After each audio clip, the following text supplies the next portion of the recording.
আসসালামু আলাইকুম। পঞ্চম শ্রেণীর গণিত বই নিয়ে ধারাবাহিকভাবে আলোচনা করছিলাম। তার ধারাবাহিকতা 124 নম্বর পৃষ্ঠাটি নিয়ে এখন আলোচনা করব আয়তন ও বর্গের ক্ষেত্রফল। আমরা আয়তন এবং বর্গের ক্ষেত্রফল কীভাবে বের করতে পারি সেই বিষয় নিয়ে আলোচনা করব। চলো আমরা ধারাবাহিকভাবে দেখে নিই। প্রথমে আমাদেরকে বলেছেন নিচে একটি আয়ত এবং একটি বর্গ রয়েছে। তো বর্গ আর আয়তের মধ্যে পার্থক্যটা আমরা আগে একটু জেনে নিই। আয়তের এ বাহু আর এ বাহু সমান হয়, এ বাহু আর এ বাহু সমান হয়। চারো বাহু কিন্তু সমান হয় না, একটার বিপরীত বাহুটা আরেকটার বিপরীত বাহুর সাথে কি হয়, সমান হয়। আর বর্গের চারো পাশ একই রকম হয়, বর্গের চারো পাশ একই রকম হয়। এটা হলো ওদের মধ্যে বেসিক পার্থক্য। একটি অপরটি থেকে কতটুকু বড় সেটা আমরা বের করতে হলে আমাদেরকে নিশ্চয়ই এর ক্ষেত্রফল সম্পর্কে জানতে হবে। প্রতিটি আকৃতিতে কয়টি 1 বর্গ সেন্টিমিটার রয়েছে সেটা আমাদেরকে বের করতে হবে।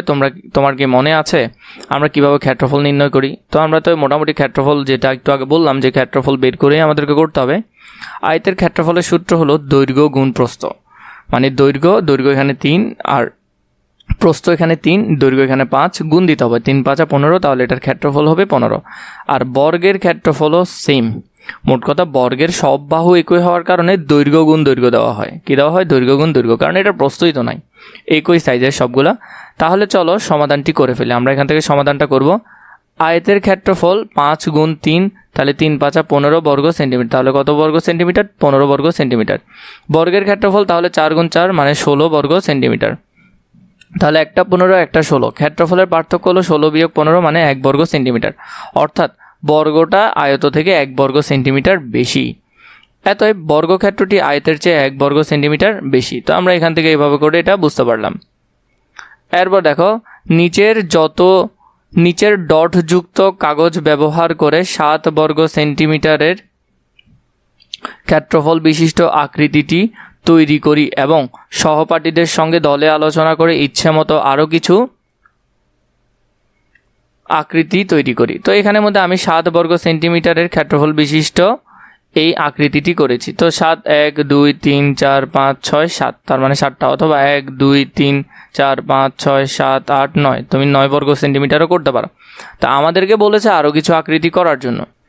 তো তোমরা এখানে তোমাদের মন মতো আরও কিছু ঘর পূরণ করতে পারো, অনেকগুলো, যেমন এগুলো সবগুলো পূরণ করলে 10, অথবা এদিকে করতে পারো। করে তোমরা নিজেদের মতো 9 বর্গ সেন্টিমিটারের বর্গ বিশিষ্ট এই আকৃতিটি তৈরি করেছি। যেমন এখানে 9টা, তাহলে এটা হলো 9 বর্গ সেন্টিমিটার। তো তুমি চাইলে একাধিক করতে পারো।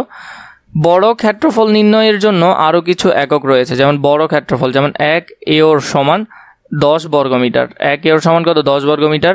1 হেক্টর সমান 10,000 বর্গ সেন্টিমিটার।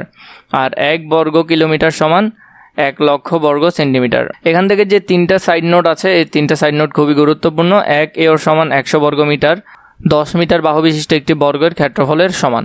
তো 10 বর্গমিটার মানে এদিকেও 10 এদিকেও 10, এটার ক্ষেত্রফলের সমান।